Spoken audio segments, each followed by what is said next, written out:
Hello friends, स्वागत है आप सबका आपका अपना यूट्यूब चैनल अब पढ़ेगा इंडिया में। आज हम लोग इस वीडियो में देखेंगे जो हम लोगों ने बिहार दरोगा प्रारंभिक परीक्षा 2021 के लिए जो सुपर फास्ट रिवीजन स्टार्ट कर रखा है, उस सीरीज में आज आगे बढ़ते हुए हम लोग देखेंगे रिवीजन सेट नंबर 41। इससे पहले ऑलरेडी रिवीजन के 40 सेट अपलोडेड है, अगर आप नहीं देखें तो जाकर देख सकते हैं।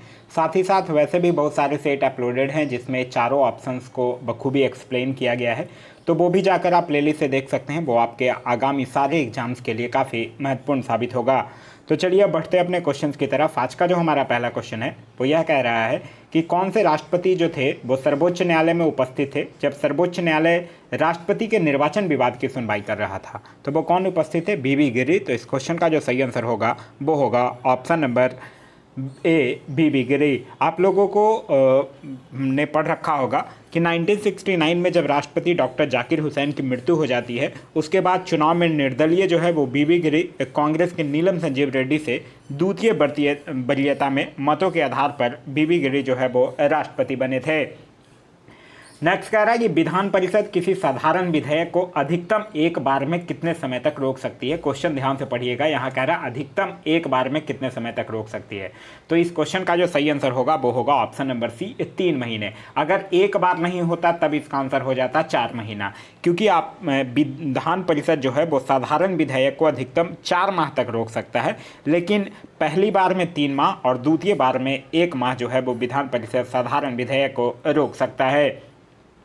नेक्स्ट कह रहा है कि जिला न्यायाधीश का उल्लेख जो है वो किस अनुच्छेद में किया गया है। तो जिला एवं सत्र न्यायाधीश का जो उल्लेख है वो अनुच्छेद 233 के आधार पर है, और इसका नियुक्त जो है वो अनुच्छेद 233 के आधार पर ही राज्यपाल जो है वो नियुक्त करता है। तो इस क्वेश्चन का जो सही आंसर होगा वो होगा ऑप्शन नंबर बी, 233।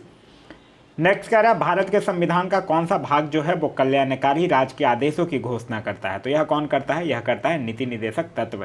तो इस क्वेश्चन का जो सही आंसर होगा वो होगा ऑप्शन नंबर ए, नीति निर्देशक तत्व। नीति निर्देशक तत्व की अगर बात करते हैं तो यह संविधान के भाग 4 के अंतर्गत अनुच्छेद 36 से 51 तक में निहित है, और यह जो है वो आयरलैंड के संविधान से लिया गया है। नेक्स्ट कह रहा भारत में नौकरशाही का निम्नलिखित में से कौन सा उपयुक्त चरित्र जो है वो चित्रण है। तो नौकरशाही का मुख्य उद्देश्य जो है वो सरकार द्वारा निर्मित नीतियों अथवा लोक नीतियों का क्रियान्वयन करना है। तो इस क्वेश्चन का जो सही आंसर होगा वो होगा ऑप्शन नंबर टी, लोक नीतियों का क्रियान्वयन करना। और एक चीज़ और याद रखिएगा, नौकरशाही को लोक प्रशासन अधिकारी कहा जाता है। नेक्स्ट कह रहा है राज्यसभा की लोकसभा के समान शक्तियाँ जो है वो किस क्षेत्र में है। तो यह किस क्षेत्र में है? संविधान संशोधन करने में, क्योंकि संविधान संशोधन जो है वो अनुच्छेद 368 के आधार पर संसद के किसी भी सदन में प्रस्तुत किया जा सकता है, और दोनों सदनों में अलग अलग पास होना भी आवश्यक है, और इस पर कोई संयुक्त बैठक के प्रावधान नहीं है। तो इस क्वेश्चन का जो सही आंसर होगा वो होगा ऑप्शन नंबर बी, संविधान संशोधन करने से संबंधित। नेक्स्ट कह रहा है संविधान के किस भाग को न्यायालय के द्वारा परिवर्तनीय नहीं किया जा सकता है। तो ये बात कर रहा है भाग 4 के, राज्य के नीति निर्देशक तत्व को न्यायालय के द्वारा परिवर्तनीय नहीं कराया जा सकता है। तो इस क्वेश्चन का जो सही आंसर होगा वो होगा ऑप्शन नंबर बी, भाग 4, क्योंकि राज्य के नीति निर्देशक तत्व के अंतर्गत जो हम लोग रखते हैं अनुच्छेद 36 से अनुच्छेद 51 है, जिसमें अनुच्छेद 37 में यह स्पष्ट रूप से उल्लेख किया गया है कि नीति निर्देशक तत्व जो है वो सरकार की इच्छा शक्ति एवं आर्थिक संसाधन पर निर्भर करता है। नेक्स्ट कह रहा है संसद की वर्ष में न्यूनतम कितने सत्र जो है वो बुलाई जा सकती है। तो न्यूनतम अगर पूछे तो कम से कम 2 सत्र तो बुलाना अनिवार्य है। तो इस क्वेश्चन का जो सही आंसर होगा वो होगा ऑप्शन नंबर बी, क्योंकि आप लोग पढ़ रखे होंगे एक अनुच्छेद 85, और अनुच्छेद 85 के आधार पर संसद की 2 सत्र के बीच जो है वो अधिकतम अंतर जो है वो 6 माह का हो सकता है। तो इस क्वेश्चन का जो सही आंसर होगा वो होगा ऑप्शन नंबर बी, 2 बार। नेक्स्ट कह रहा है कि कागज की एक शीट तथा एक पत्थर को एक साथ समान ऊंचाई से पृथ्वी पर छोड़ने पर निम्नलिखित में से क्या होगा। तो कागज पर लगने वाला घर्षण के कारण वो पत्थर के बाद जमीन पर पहुंचेगा। अगर घर्षण नहीं है, अगर वो वैक्यूम में होगा तब दोनों सामान्य पहुंचेगा। ठीक है, तो इस क्वेश्चन का जो सही आंसर होगा वो होगा ऑप्शन नंबर बी। मुक्त पतन में अगर हम लोग बात करें तो कोई वस्तु जो है वो त्वरण का अनुभव नहीं करती है, और वस्तु के द्वारा अनुभव किए जाने वाला जो त्वरण होता है वो जी यानी कि दरमियान पर निर्भर करता है। लेकिन अगर ऐसा नहीं होगा, मतलब वायु की उपस्थिति के कारण ही ऐसा हो सकता है, नहीं होगा अगर वैक्यूम होगा तो वो दोनों सेम टाइम में नीचे पहुंचेगी। नेक्स्ट कह रहा है कि 10 अक्टूबर 2020 को डीआरडीओ द्वारा व्हीलर द्वीप पर नई पीढ़ी के किस एंटी रेडिएशन मिसाइल का सफल परीक्षण किया गया था। तो किसका किया गया था? रुद्रम का। तो इस क्वेश्चन का जो सही आंसर होगा वो होगा option number B, Rudram. Rudram से याद रखिएगा, रुद्रम जो है वो हवा से धरती पर मार करने वाली मिसाइल है। नेक्स्ट कह रहा है झारखंड राज्य निर्माण की मांग जो है वो सर्वप्रथम किसने किया था? तो झारखंड राज्य निर्माण की मांग जो है वो सर्वप्रथम जयपाल सिंह के द्वारा किया गया था। तो इस क्वेश्चन का जो सही आंसर होगा वो होगा ऑप्शन नंबर ए, जयपाल सिंह के द्वारा किया गया था। जयपाल सिंह की अगर हम लोग बात करते हैं तो यह मुंडा भारतीय आदिवासी और झारखंड आंदोलन के सर्वोच्च नेता थे। नेक्स्ट कह रहा है कि SC/ST समुदाय को पदोन्नति में आरक्षण देने की शुरुआत कब हुई थी? तो SC/ST समुदाय को सर्वप्रथम 1955 में पदोन्नति देने में आरक्षण दिया गया था। तो इस क्वेश्चन का जो सही आंसर होगा वो होगा ऑप्शन नंबर बी, 1955 में। नेक्स्ट कह रहा हाउस ऑफ पीपुल्स का सर्वप्रथम गठन कब हुआ? तो हाउस ऑफ पीपुल्स यानी लोकसभा की बात कर रहा है ये। तो लोकसभा के गठन की जो अधिसूचना है वो 17 अप्रैल 1952 को जारी हुई थी और पहली लोकसभा चुनाव जो है वो 25 अक्टूबर 1951 से लेकर 21 फरवरी 1952 तक चला था। तो इस क्वेश्चन का जो सही आंसर होगा वो होगा ऑप्शन नंबर सी, 17 अप्रैल 1952 को इसके गठन की अधिसूचना जो है वो जारी हुई थी। अगर पहले लोकसभा का टेन्योर पूछ दे तब कब से कब था? 1952 से लेकर 1957 तक। और लोकसभा के प्रथम अध्यक्ष कौन थे? तो GB मावलंकर थे। नेक्स्ट कह रहा है निम्न में से कौन जो है वो सुमेलित नहीं है, यह आपसे पूछ रहा है। सार्वजनिक स्वास्थ्य एवं स्वच्छता राज्य सूची का विषय है, बिल्कुल सुमेलित है। कह रहा है जनसंख्या संघ सूची सुमेलित है। राज्यसभा में सीटों का बंटवारा चतुर्थ अनुसूची सुमेलित है। जनसंख्या नियंत्रण जो है वो संघ सूची, यह गलत है। जनसंख्या नियंत्रण जो है वो संवर्ती सूची का विषय है, तो ये जो है वो गलत है। तो इस क्वेश्चन का जो सही आंसर होगा वो होगा ऑप्शन नंबर डी। नेक्स्ट कह रहा है IPL के 13वें संस्करण IPL 2020 में किस खिलाड़ी ने सर्वाधिक रन बनाकर ऑरेंज कप हासिल किया था? अभी जस्ट 2020 में जो हुआ था 13वां संस्करण था। अभी जो IPL चल रहा है वो 14वां संस्करण है। आधा उसका हो गया है और आधा जो है वो दुबई में खेला जाएगा। तो 13वें संस्करण में सबसे ज़्यादा रन KL राहुल के द्वारा बनाया गया था और उन्होंने ऑरेंज कप हासिल किया था। तो इस क्वेश्चन का जो सही आंसर होगा वो होगा option number D, KL Rahul ने। विजेता टीम कौन थी? मुंबई इंडियंस, जो कि दिल्ली कैपिटल्स को हरा कर यह खिताब अपने नाम किया था। नेक्स्ट कह रहा है कि बहुआयामी निर्धनता सूचकांक में सम्मिलित होता है। तो बहुआयामी निर्धनता सूचकांक में स्वास्थ्य, शिक्षा और जीवन स्तर तीनों को सम्मिलित किया जाता है। तो इस क्वेश्चन का जो सही आंसर होगा वो होगा ऑप्शन नंबर डी, यह सभी जो है वो सम्मिलित किए जाते हैं। नेक्स्ट कह रहा है कि जीवन की भौतिक गुणवत्ता सूचकांक जो है वो किसके द्वारा विकसित किया गया? तो जीवन की भौतिक गुणवत्ता सूचकांक जो है वो प्रसिद्ध अर्थशास्त्री मॉरिस के द्वारा विकसित किया गया था। तो इस क्वेश्चन का जो सही आंसर होगा वो होगा ऑप्शन नंबर ए, मॉरिस के द्वारा विकसित किया गया था। नेक्स्ट कह रहा है कि राष्ट्रीय खाद्य सुरक्षा अधिनियम को सर्वप्रथम किस राज्य में लागू किया गया? तो राष्ट्रीय खाद्य सुरक्षा अधिनियम 2013 को सर्वप्रथम 2014 में मध्य प्रदेश में लागू किया गया था। तो इस क्वेश्चन का जो सही आंसर होगा वो होगा ऑप्शन नंबर सी, मध्य प्रदेश में लागू किया गया था। और इसके तहत परिवार के प्रत्येक सदस्य को 5 किलोग्राम अनाज जो है वो प्रति माह प्राप्त होता था। और साथ ही साथ इसके अंतर्गत चावल, गेहूं और मोटा अनाज जो है, चावल 3 रुपये, गेहूं 2 रुपये और मोटा अनाज जो है वो 1 रुपये प्रति किलो की दर से उपलब्ध कराया जाता था। एक चीज़ और याद रखिएगा, मध्य प्रदेश से रिलेटेड अभी कुछ करंट्स के क्वेश्चंस याद रखिएगा। जैसे कि मध्य प्रदेश में देश का पहला बुद्धिस्ट थीम पार्क बनाया गया, मध्य प्रदेश में डकैत संग्रहालय बनाने की घोषणा की गई है, मध्य प्रदेश सरकार ने लॉन्च पैड योजना की शुरुआत की है और धन परिवर्तन के खिलाफ धार्मिक स्वतंत्रता विधेयक 2020 को भी मंजूरी दिया है। नेक्स्ट कह रहा है कि लघु उद्योगों के लिए बनाए गए आयोग में सबसे पहले किसका गठन किया गया था? तो लघु उद्योग के विकास हेतु सुझाव देने के लिए सर्वप्रथम कार्बे आयोग का गठन किया गया था। कब? 1955 में। तो इस क्वेश्चन का जो सही आंसर होगा वो होगा ऑप्शन नंबर डी, कार्बे आयोग 1955 में। फिर उसके बाद आबिद हुसैन आयोग का गठन भी किया गया था 1955 में। फिर उसके बाद नायक आयोग का गठन किया गया 1991 में और SS कोहली आयोग का गठन जो है वो 2000 में किया गया था। नेक्स्ट कह रहा है कि भारत में सतत विकास लक्ष्यों के कार्यान्वयन के लिए कौन सी संस्था जो है वो उत्तरदायी है? तो सतत विकास लक्ष्यों को कार्यान्वित करने के लिए वर्तमान समय में नीति आयोग उत्तरदायी है। तो इस क्वेश्चन का जो सही आंसर होगा वो होगा ऑप्शन नंबर सी, नीति आयोग जो है वो उत्तरदायी है। नीति आयोग की अगर बात करते हैं तो नीति आयोग एक गैर संवैधानिक निकाय है जिसके पदेन अध्यक्ष जो होते हैं वो तत्कालीन प्रधानमंत्री होते हैं। नेक्स्ट कह रहा है कि निम्न में से कौन जो है वो वायु प्रदूषक के जैविक सूचक का उदाहरण है? तो वायु प्रदूषक के जैविक सूचक का उदाहरण कौन है? लाइकेन। तो इस क्वेश्चन का जो सही आंसर होगा वो होगा ऑप्शन नंबर ए। लाइकेन जो है वो एक प्रकार का क्या है? सहजीवी है, जो कि कवक और शैवाल के सहचार से बनता है। नेक्स्ट कह रहा है विश्व का पहला 100% जैविक क्षेत्र कौन है? तो विश्व का पहला जैविक प्रतिशत 100% जैविक प्रतिशत जो है वो है सिक्किम। विश्व का पूछ ले या भारत का पूछ ले, तो इस क्वेश्चन का जो सही आंसर होगा वो होगा option number C, Sikkim. Next कह रहा है कि निम्न में से कौन जो है वो सही सुमेलित नहीं है, या आपसे पूछ रहा है। कार्टेजेना प्रोटोकॉल बायोसेफ्टी सुमेलित है। स्टॉकहोम अनवरत जैविक प्रदूषण सुमेलित है। मॉन्ट्रियल प्रोटोकॉल ओजोन परत सुमेलित है। क्योटो प्रोटोकॉल जन संरक्षण ये सुमेलित नहीं है, क्योंकि क्योटो प्रोटोकॉल का जो उद्देश्य था वो स्थिरीकरण और ग्रीन हाउस गैस की कॉन्सेंट्रेशन के पूर्ण निर्माण से जलवायु प्रणाली और मानव जीवन को हानिकारक प्रभाव से बचाना था।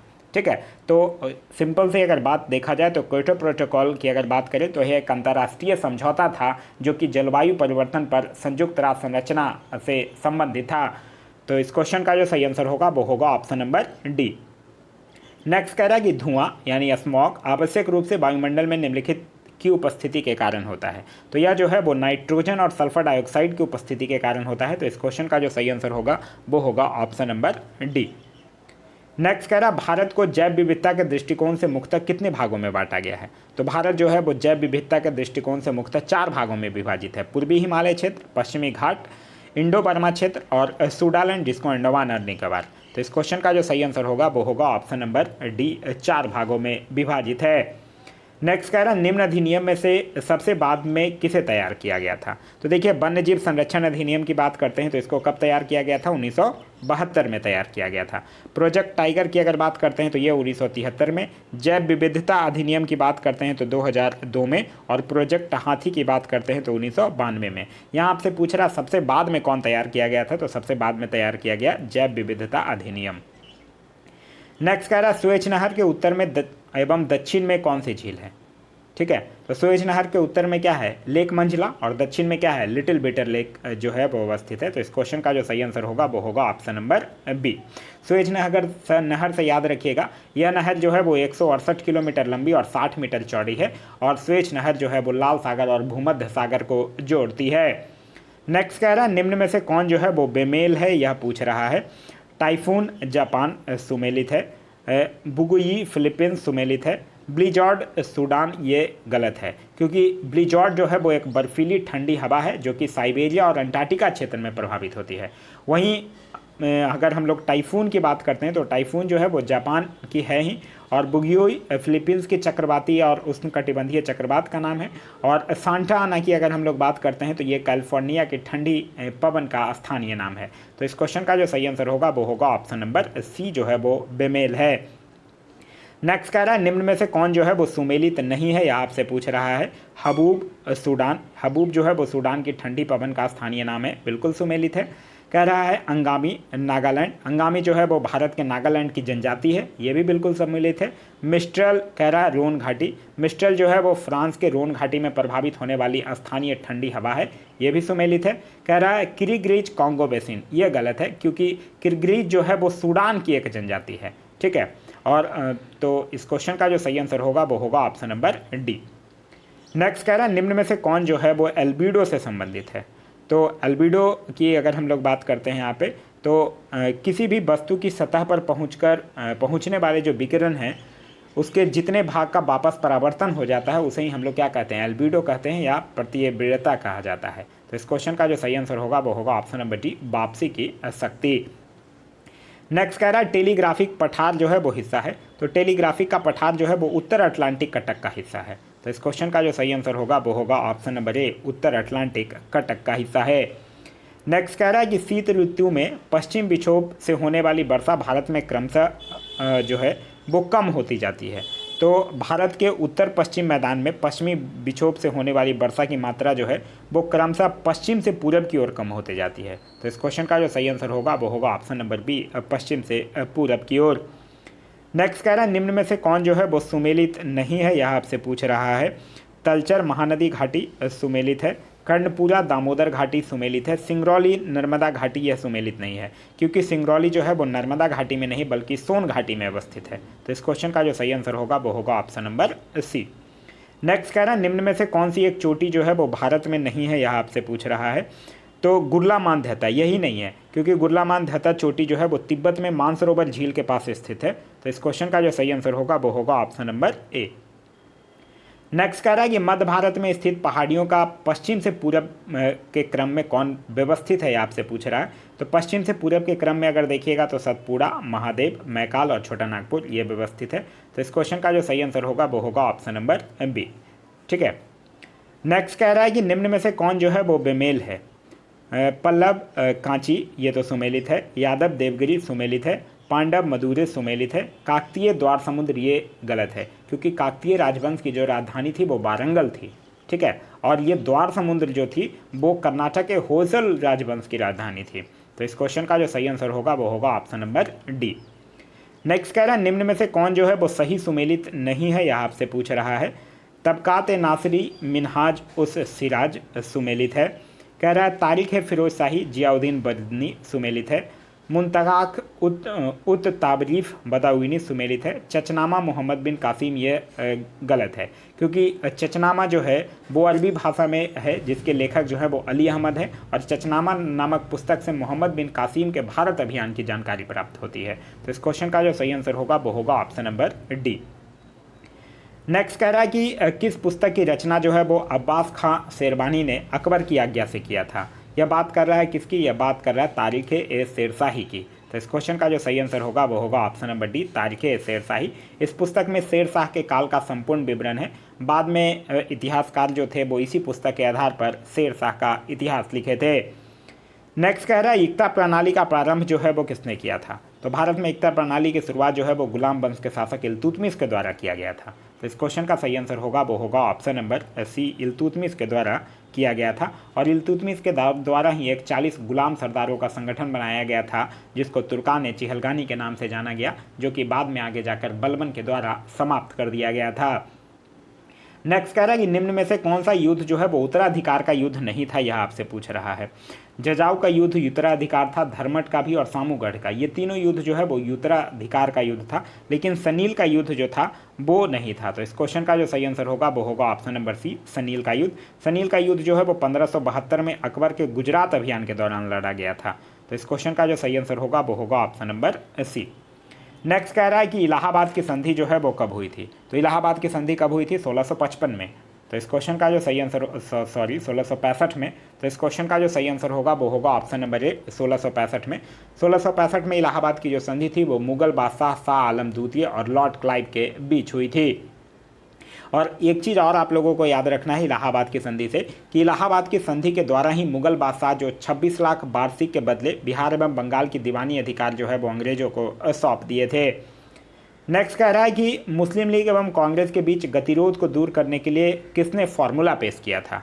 तो किसने किया था, यह किया था चक्रवर्ती राजगोपालचारी ने। तो इस क्वेश्चन का जो सही आंसर होगा वो होगा ऑप्शन नंबर सी, चक्रवर्ती राजगोपालचारी। और इसीलिए इस फॉर्मूले को CR फॉर्मूला भी कहा जाता है। नेक्स्ट कह रहा है निम्न में से कौन जो है वो सही सुमेलित नहीं है, यह आपसे पूछ रहा है। भारतीय जल सेना अधिनियम 1927 सुमेलित है। साइमन कमीशन की नियुक्ति 1927 सुमेलित है। फिरोजा मेहता की मृत्यु 1990 ये सुमेलित नहीं है। फिरोजा मेहता की मृत्यु जो है वो 1915 में हुई थी। तो इस क्वेश्चन का जो सही आंसर होगा वो होगा ऑप्शन नंबर सी। नेक्स्ट कह रहा भारत में नियोजित विकास का किसने विरोध किया था। तो भारत में नियोजित विकास का विरोध महात्मा गांधी के द्वारा किया गया था। तो इस क्वेश्चन का जो सही आंसर होगा वो होगा ऑप्शन नंबर ए, महात्मा गांधी के द्वारा, क्योंकि महात्मा गांधी का विचार था कि मैं एक ऐसे भारत के लिए कार्य करूंगा जहां अत्यंत गरीब वर्ग जो है वो यह अनुभव करे कि यह उसका अपना देश है।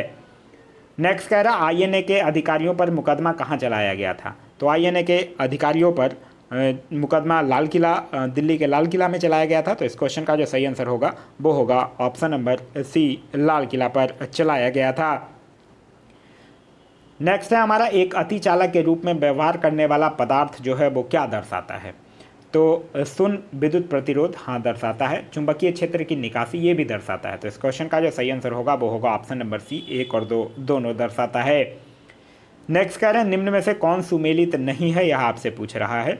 कश्मीर गुलाब सिंह सुमेलित है।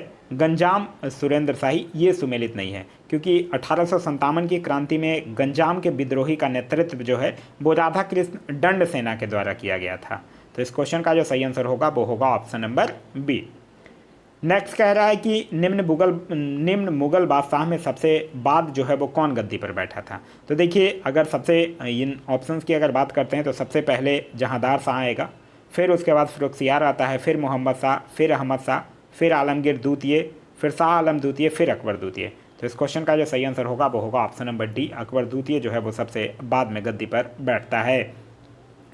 नेक्स्ट कह रहा है अभिनव भारत समाज का संस्थापक हैं। तो अभिनव भारत समाज के संस्थापक कौन है? बी.डी. सावरकर। तो इस क्वेश्चन का सही आंसर होगा option number B, Vinayak Damodar Savarkar, जिन्होंने 1904 में अभिनव भारत नामक एक गुप्त क्रांतिकारी संगठन की स्थापना किया था। नेक्स्ट कह रहा है निम्न में से कौन जो है वो सुमेलित नहीं है, यह पूछ रहा है आपसे। ध्रुवदास भगत नाम वाली सुमेलित है, नाभादास भक्तमाल सुमेलित है, केशवदास रसिक प्याला ये सुमेलित नहीं है। क्योंकि अच्छा, कौन सुमेलित नहीं है? हाँ, तो केशवदास रसिक प्याला जो है वो सुमेलित नहीं है। केशवदास ने रसिक प्रिया नामक पुस्तक की रचना किया था, रसिक प्याला नहीं था, रसिक प्रिया था। तो इस क्वेश्चन का जो सही आंसर होगा वो होगा ऑप्शन नंबर सी। नेक्स्ट कह रहा फर्मी वह मात्रक है जो व्यक्त करती है। तो फर्मी क्या है? 10⁻⁻15 मीटर, यानी यह लंबाई मापने की एक छोटी इकाई है। तो इस क्वेश्चन का जो सही आंसर होगा वो होगा ऑप्शन नंबर डी, फर्मी जो है वो लंबाई मापने की एक छोटी इकाई है। नेक्स्ट कह रहा है कि ऊर्जा संरक्षण के नियम के अनुसार जब किसी स्वचालित वाहन इंजन में पिस्टन किसी सिलेंडर में गैस स्पंदित करता है, मतलब कंप्रेस करता है, तब निम्नलिखित में से क्या घटित होता है? तब जो होगा वो क्या होगा कि गैस की जो गतिज ऊर्जा होगी उसमें वृद्धि होगी। तो इस क्वेश्चन का जो सही आंसर होगा वो होगा ऑप्शन नंबर ए, गैस की गतिज ऊर्जा में वृद्धि होगी। नेक्स्ट कह रहा है कि निम्न में से कौन जो है वो सुमेलित नहीं है, यह आपसे पूछ रहा है। मैनोमीटर दाब सुमेलित है, कार्बोरेटर आंतरिक दहन इंजन यानी इंटरनल कंबसन इंजन सुमेलित है, कार्डियोग्राफी हृदय गति सुमेलित है, पायरोमीटर दाबांतर ये सुमेलित नहीं है। क्योंकि पायरोमीटर से उच्च ताप की माप की जाती है, दाबांतर की जो माप है वो टैक्योमीटर से की जाती है। तो इस क्वेश्चन का जो सही आंसर होगा वो होगा ऑप्शन नंबर डी। नेक्स्ट कह रहा पारे का साधारण या तापमापी यंत्रों में उपयोग किया जाता है, क्योंकि इसकी विशेषता क्या है? इसकी विशेषता क्या है? उच्च संचालन शक्ति। तो इस क्वेश्चन का सही आंसर होगा वो होगा ऑप्शन नंबर डी। कभी कभी फिर पारे और किस चीज़ का उपयोग किया जाता है तापमापी में? अल्कोहल का भी उपयोग किया जाता है। नेक्स्ट कह रहा है कि जब किसी पिंड को चंद्रमा से पृथ्वी पर स्थानांतरित किया जाता है तो क्या होता है? तो पृथ्वी पर उसका भार बढ़ जाएगा तथा मात्रा जो है वो अपरिवर्तित रहेगी, क्योंकि चंद्रमा पर जो गुरुत्वाकर्षण का मान होता है वो पृथ्वी का 1/6 होता है। नेक्स्ट कह रहा समुद्र में पलवन करते हुए बर्फ़ का कितना भाग जो है वो समुद्र की सतह से ऊपर होता है? तो देखिए, जल के ऊपर बर्फ़ का केवल 1/9 भाग होता है तथा प्लावी बर्फ़ का 8/9 भाग जो है वो जल की सतह के अंदर रहता है। तो इस क्वेश्चन का जो सही आंसर होगा वो होगा ऑप्शन नंबर ए, 1/9। नेक्स्ट कह रहा ऑटोमोबाइल के हाइड्रोलिक ब्रेक के कार्य करने का सिद्धांत है। तो ऑटोमोबाइल के हाइड्रोलिक ब्रेक का कार्य करने का जो सिद्धांत है वो है पास्कल का सिद्धांत। तो इस क्वेश्चन का जो सही आंसर होगा वो होगा ऑप्शन नंबर डी, पास्कल का सिद्धांत। नेक्स्ट कह रहा है कि जब दो लोग आपस में बात करते हैं तब कितने डेसिमल ध्वनि जो है वो उत्पन्न होती है? तो जब दो व्यक्ति की पारस्परिक अगर बातचीत होती है तो 30 से लेकर 56 डेसिमल ध्वनि जो है वो उत्पन्न होती है। तो इस क्वेश्चन का जो सही आंसर होगा वो होगा ऑप्शन नंबर सी, 30। डेसिबल आप लोगों को पता ही होगा कि डेसिबल जो है वो ध्वनि की तीव्रता मापने की इकाई है। नेक्स्ट कह रहा है निम्नलिखित में से किसका निर्माण जो है वो हमारे शरीर में नहीं होता है? तो हमारे शरीर में विटामिन ए का निर्माण नहीं होता है। तो इस क्वेश्चन का जो सही आंसर होगा वो होगा option number A, vitamin A जो है वो हमें भोज्य पदार्थ से प्राप्त होता है। विटामिन ए जो है वो हमारे शरीर के वृद्धि में भी सहायक होता है और इसकी कमी से रतौंधी रोग होती है और इसका रासायनिक नाम रेटिनॉल होता है। नेक्स्ट कह रहा समुद्री वातावरण में मुख्य प्राथमिक उत्पादक होता है। तो समुद्री वातावरण का मुख्य प्राथमिक उत्पादक जो है वो फाइटोप्लैंक्टन्स होता है। तो इस क्वेश्चन का जो सही आंसर होगा वो होगा ऑप्शन नंबर ए। नेक्स्ट क्वेश्चन हमारा क्वेश्चन नंबर 61 कह रहा है अल्जाइमर रोग में मानव शरीर का कौन सा अंग जो है वो प्रभावित होता है? तो अल्जाइमर जो है वो सामान्यतः पौध या वृद्ध को होने वाले तंत्रिका रोग है। तो इस क्वेश्चन का जो सही आंसर होगा वो होगा ऑप्शन नंबर बी, जो है ये मस्तिष्क को प्रभावित करता है। इसमें एक्चुअली होता क्या है कि मस्तिष्क की याददाश्त या जो हमारी स्मरण क्षमता है वो धीरे धीरे कम होने लगता है। नेक्स्ट कह रहा है ल्यूकेमिया एक प्रकार का कैंसर है जिससे असाधारण बढ़ोतरी होती है। तो इससे WBC जो है यानी श्वेत रक्त कोशिकाएं हैं, इसमें असमान वृद्धि ही क्या है, रक्त कैंसर होता है यानी ल्यूकेमिया होता है। तो इस क्वेश्चन का जो सही आंसर होगा वो होगा ऑप्शन नंबर ए WBC। WBC से याद रखिएगा WBC की संख्या जो है वो RBC की तुलना में कम होती है, दोनों का अनुपात होता है 600:1 और WBC को ल्यूकोसाइट्स के नाम से भी जाना जाता है। नेक्स्ट कह रहा है कि मानव रक्त की श्यानता का कारण क्या है। तो मानव रक्त की श्यानता का कारण रक्त में पाने जाने वाला प्रोटीन है। तो इस क्वेश्चन का जो सही आंसर होगा वो होगा ऑप्शन नंबर ए रक्त में प्रोटीन। नेक्स्ट कह रहा है गैसीय स्थिति में पाए जाने वाला हार्मोन कौन है। तो गैसीय स्थिति में पाए जाने वाला हार्मोन जो है वो है इथिलीन। तो इस क्वेश्चन का जो सही आंसर होगा वो होगा ऑप्शन नंबर बी इथिलीन, जो कि एक प्रकार का एक पादप हार्मोन है जो कि पौधे की लंबाई में वृद्धि के लिए जिम्मेवार होता है। नेक्स्ट कह रहा है कि फिरोमेंस पाए जाते हैं। तो फिरोमेंस जो है वो कीटों द्वारा उत्सर्जित गंधयुक्त और बाष्पील हाइड्रोकार्बन होते हैं। तो इस क्वेश्चन का जो सही आंसर होगा वो होगा ऑप्शन नंबर ए कीटों में। नेक्स्ट कह रहा है इको सिस्टम क्या है। इको सिस्टम क्या है, इको सिस्टम की अगर बात करते हैं तो पारिस्थितिकी तंत्र है। तो इस क्वेश्चन का जो सही आंसर होगा वो होगा ऑप्शन नंबर ए पारिस्थितिकी तंत्र। नेक्स्ट कह रहा है सितंबर 2019 में जल शक्ति मंत्रालय द्वारा प्रारंभ की गई ग्रामीण स्वच्छता रणनीति जो है वो किस अवधि के लिए है। तो यह जो है वो 2019 से 2029 तक के लिए 10 वर्षीय ग्रामीण है। तो इस क्वेश्चन का जो सही आंसर होगा वो होगा ऑप्शन नंबर बी 10 वर्ष के लिए है। तो 2019 से लेकर 2029 तक। वहीं जल शक्ति मंत्री की बात करते हैं तो जल शक्ति मंत्रालय के जो मंत्री हैं उनका नाम है गजेंद्र सिंह शेखावत। नेक्स्ट कह रहा है भारत सरकार की प्रतिभाशाली बच्चों के लिए कौशल समृद्धि के प्रोत्साहन हेतु कौन सा राष्ट्रीय कार्यक्रम है। तो वो कौन सा राष्ट्रीय कार्यक्रम है, वो है ध्रुव। तो इस क्वेश्चन का जो सही आंसर होगा वो होगा ऑप्शन नंबर सी ध्रुव योजना जो है वो 2019 को शुरू किया गया था। इस योजना के तहत केंद्र सरकार जो है वो युवा प्रतिभाओं को निखारने और प्रोत्साहित करने के लिए रूस की स्कूल के तर्ज पर देश में ध्रुव के नाम से उत्कृष्टता केंद्र जो है वो स्थापित करेगी।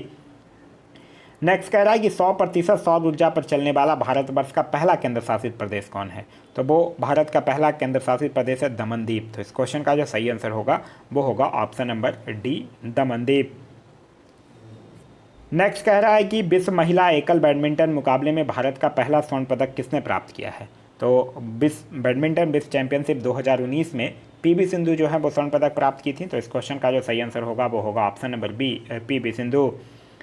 नेक्स्ट कह रहा है कि भारत के सहयोग से भूटान में नवनिर्मित जल विद्युत परियोजना का नाम क्या है। तो उस जल विद्युत परियोजना का नाम क्या है, मांगदेछू परियोजना। तो इस क्वेश्चन का जो सही आंसर होगा वो होगा ऑप्शन नंबर डी मांगदेछू परियोजना, जिसकी क्षमता जो है वो 720 मेगावाट की है। नेक्स्ट कह रहा भारत का राष्ट्रीय पंचांग है। तो भारत का राष्ट्रीय पंचांग क्या है, शक संवत जो है वो भारत का राष्ट्रीय पंचांग है। तो इस क्वेश्चन का जो सही आंसर होगा वो होगा ऑप्शन नंबर डी शक संवत। नेक्स्ट कह रहा है कि भारत सरकार द्वारा महिला एवं बाल विकास के लिए स्वतंत्र मंत्रालय जो है वो कब स्थापित किया गया था। तो महिला एवं बाल विकास विभाग की स्थापना जो है वो 2006 में किया गया था। तो इस क्वेश्चन का जो सही आंसर होगा वो होगा ऑप्शन नंबर सी 2006 में किया गया था। नेक्स्ट कह रहा अशोक चंद्रा ने किसे भारत का आर्थिक मंत्री परिषद कहा था। तो अशोक चंद्रा ने योजना आयोग को अधोसोइत आर्थिक मंत्री परिषद कहा था। तो इस क्वेश्चन का जो सही आंसर होगा वो होगा ऑप्शन नंबर ए योजना आयोग को। नेक्स्ट कह रहा है a brief history of time नामक पुस्तक के लेखक कौन है। तो a brief history of time पुस्तक के लेखक हैं स्टीफन हॉकिंग। तो इस क्वेश्चन का जो सही आंसर होगा वो होगा option number A Stephen Hawking, जो कि एक विश्व प्रसिद्ध ब्रिटिश भौतिक विज्ञानी थे। नेक्स्ट कह रहा है दक्षिण भारत का कौन सा मंदिर जो है वो भगवान विष्णु को समर्पित है। तो दक्षिण भारत का कौन सा मंदिर है, ये आंध्र प्रदेश का तिरुपति मंदिर, जिसे कि वेंकटेश्वर मंदिर भी कहा जाता है, जो कि भगवान विष्णु को समर्पित है। तो इस क्वेश्चन का जो सही आंसर होगा वो होगा ऑप्शन नंबर डी तिरुपति मंदिर। नेक्स्ट कह रहा है विश्व जनसंख्या दिवस जो है वो कब मनाया जाता है। तो विश्व जनसंख्या दिवस जो है वो 11 जुलाई को मनाया जाता है। तो इस क्वेश्चन का जो सही आंसर होगा वो होगा ऑप्शन नंबर ए 11 जुलाई को मनाया जाता है। अच्छा, आप लोगों से एक मैं क्वेश्चन पूछ रहा हूँ, इस बार मतलब 2021 में विश्व जनसंख्या दिवस का थीम क्या था। विश्व जनसंख्या दिवस जो 11 जुलाई को मनाया जाता है उसका 2021 में थीम क्या था। मैं करंट अफेयर के वीडियोज़ में आप लोगों को यह बता चुका हूँ, तो आप लोग कमेंट करके बताइए कि विश्व जनसंख्या दिवस जो कि 11 जुलाई को मनाया जाता है 2021 में इसका थीम क्या था। नेक्स्ट कह रहा है कि भारत सरकार द्वारा घोषित ABC इंडेक्स किससे संबंधित है। ABC यानी achievement of babies and children, ठीक है। तो यह किससे संबंधित है? स्वास्थ्य से संबंधित है। तो इस क्वेश्चन का जो सही आंसर होगा वो होगा ऑप्शन नंबर सी, स्वास्थ्य से संबंधित है। नेक्स्ट कह रहा है कि यूएसए के द्वारा 2024 में भेजे जाने वाले चंद्रयान का नाम क्या रखा गया है? तो इसका नाम क्या रखा है गया है? ऑर्टेमिस। तो इस क्वेश्चन का जो सही आंसर होगा वो होगा ऑप्शन नंबर बी। नेक्स्ट कह रहा है निम्न में से कौन जो है वो सुमेलित नहीं है, यह पूछ रहा है। वन अनुसंधान संस्थान देहरादून सुमेलित है। भारतीय चारागाह एवं चारा अनुसंधान संस्थान झांसी सुमेलित है। केंद्रीय कृषि अनुसंधान संस्थान नई दिल्ली सुमेलित है। केंद्रीय शुष्क क्षेत्र अनुसंधान संस्थान जयपुर यह सुमेलित नहीं है, क्योंकि यह राजस्थान के जयपुर में नहीं बल्कि जोधपुर में स्थित है। तो इस क्वेश्चन का जो सही आंसर होगा वो होगा ऑप्शन नंबर डी। नेक्स्ट कह रहा है उत्तर कोरिया ने जून 2020 में किस देश के साथ अपने सभी संचार के माध्यमों को बंद कर दिया था? तो यह जो है वो दक्षिण कोरिया के साथ बंद कर दिया था। तो इस क्वेश्चन का जो सही आंसर होगा वो होगा ऑप्शन नंबर सी। नेक्स्ट कह रहा है जून 2020 में किस एशियाई देश ने यूरोपीय संघ से मुक्त व्यापार का समझौता किया था? तो यह किया था वियतनाम ने। तो इस क्वेश्चन का जो सही आंसर होगा वो होगा ऑप्शन नंबर ए, वियतनाम ने। नेक्स्ट कह रहा है दूसरा बिम्स्टेक डिजास्टर मैनेजमेंट एक्सरसाइज फरवरी 2020 में कहाँ संपन्न हुआ? तो यह जो है वो भारत में उड़ीसा में संपन्न हुआ है। तो इस क्वेश्चन का जो सही आंसर होगा वो होगा option number B, Bharat Orissa में। नेक्स्ट कह रहा है कि किस राष्ट्र ने पुनः राष्ट्रमंडल की सदस्यता जो है वो ग्रहण कर लिया है? तो यह किसने किया है? यह किया है मालदीव ने। तो इस क्वेश्चन का जो सही आंसर होगा वो होगा ऑप्शन नंबर बी, मालदीव जो है वो 3 वर्ष के अंतराल के बाद एक बार पुनः जो है वो राष्ट्रमंडल की सदस्यता ग्रहण कर लिया है। नेक्स्ट कह रहा है कि अंडर 19 विश्व कप क्रिकेट का विजेता 2020 में कौन बना? तो 2020 में बांग्लादेश बना था। तो इस क्वेश्चन का जो सही आंसर होगा वो होगा option number C, Bangladesh. Next कह रहा है कि 52वें ऑस्कर पुरस्कारों में गैर इंग्लिश फिल्म में किसे सर्वाधिक पुरस्कार प्राप्त हुआ है? तो किसको हुआ है? पैरासाइट को हुआ है। तो इस क्वेश्चन का जो सही आंसर होगा वो होगा ऑप्शन नंबर ए, पैरासाइट। पैरासाइट को 4 अवार्ड जो है वो मिले हैं। नेक्स्ट कह रहा है कि ग्रीस ने हाल ही में किस देश के साथ अपनी समुद्री सीमाओं का सीमांकन के लिए समझौता किया है? तो यह जो है वो किसके साथ किया है? इटली के साथ किया है। तो इस क्वेश्चन का जो सही आंसर होगा वो होगा ऑप्शन नंबर सी, इटली के साथ। नेक्स्ट कह रहा है कि इथोनोलॉज के अनुसार वह भाषा जो विश्व की तीसरी सबसे बोली जाने वाली भाषा है वो कौन है? तो वो है हिंदी। तो इस क्वेश्चन का जो सही आंसर होगा वो होगा option number C, Hindi. Next कह रहा है कि कोरकू जनजाति जो है वो किस राज्य की है? तो कोरकू जनजाति जो है वो मध्य प्रदेश की जनजाति है। तो इस क्वेश्चन का जो सही आंसर होगा वो होगा ऑप्शन नंबर सी, मध्य प्रदेश की जनजाति है। कोरकू जनजाति जो है वो महाराष्ट्र में भी निवास करती है, लेकिन अधिकतर जो है वो मध्य प्रदेश की जनजाति है। नेक्स्ट कह रहा है कि किस राज्य ने जगन्ना बाष्टी दिवेना योजना चलाई है? तो यह किसने चलाया है? यह चलाया है आंध्र प्रदेश सरकार ने। तो इस क्वेश्चन का जो सही आंसर होगा वो होगा option number B, Andhra Pradesh. यह जो है वो कॉलेज के छात्रों को वित्तीय सहायता देने हेतु यह योजना जो है वो चलाई गई है। नेक्स्ट कह रहा है कि किसे पीपुल्स चॉइस पुरस्कार प्राप्त हुआ है? तो पीपुल्स चॉइस पुरस्कार जो है वो सुदर्शन पटनायक को प्राप्त हुआ है। यह एक रेत कलाकार हैं। तो इस क्वेश्चन का जो सही आंसर होगा वो होगा ऑप्शन नंबर ए, सुदर्शन पटनायक। नेक्स्ट कह रहा है कि ग्रैंड स्लैम प्रतियोगिता में कौन सी प्रतियोगिता जो है वो घास के मैदान पर खेली जाती है? तो कौन सी प्रतियोगिता खेली जाती है? विंबलडन खेली जाती है घास के मैदान पर। तो इस क्वेश्चन का जो सही आंसर होगा वो होगा ऑप्शन नंबर सी, विंबलडन। वहीं फ्रेंच ओपन की अगर बात करता है तो फ्रेंच ओपन जो है वो मिट्टी पर खेला जाता है। अगर ग्रैंड स्लमों की बात करते हैं तो ग्रैंड स्लमों में सबसे पुराना भी विंबलडन है, जिसकी शुरुआत जो है वो 1877 में हुई थी। नेक्स्ट कह रहा है कि किस खेल को कभी भी ओलंपिक का हिस्सा नहीं बनाया गया है? तो कौन से खेल को नहीं बनाया गया ओलंपिक का हिस्सा? शतरंज को नहीं बनाया गया है कभी भी। तो इस क्वेश्चन का जो सही आंसर होगा वो होगा ऑप्शन नंबर बी, क्योंकि ओलंपिक में उसी खेल को शामिल किया जाता है जिसमें शारीरिक गतिविधियां होती है। ठीक है, शतरंज में शारीरिक गतिविधियां नहीं होता है, इसमें मानसिक गतिविधियां होती है, इसीलिए शतरंज को कभी भी ओलंपिक का हिस्सा नहीं बनाया गया है। नेक्स्ट कह रहा आज़ादी फ्रीडल फिजिज्म फिक्सन नामक पुस्तक की रचना हाल ही में हुई है, इनके लेखक कौन है? तो इसके लेखक कौन है? अरुंधति रॉय। तो इस क्वेश्चन का जो सही आंसर होगा वो होगा option number B, Arundhati Roy. तो यह था हमारा आज का वीडियो। आज का वीडियो आप लोगों को कैसा लगा कमेंट करके ज़रूर बताइएगा। साथ ही साथ मैं आप लोगों से एक क्वेश्चन पूछा हूँ कि 11 जुलाई 2021 को, जो कि विश्व जनसंख्या दिवस मनाया जाता है, तो 11 जुलाई 2021 का इस बार का थीम क्या था आप लोगों को कमेंट करके बताना है।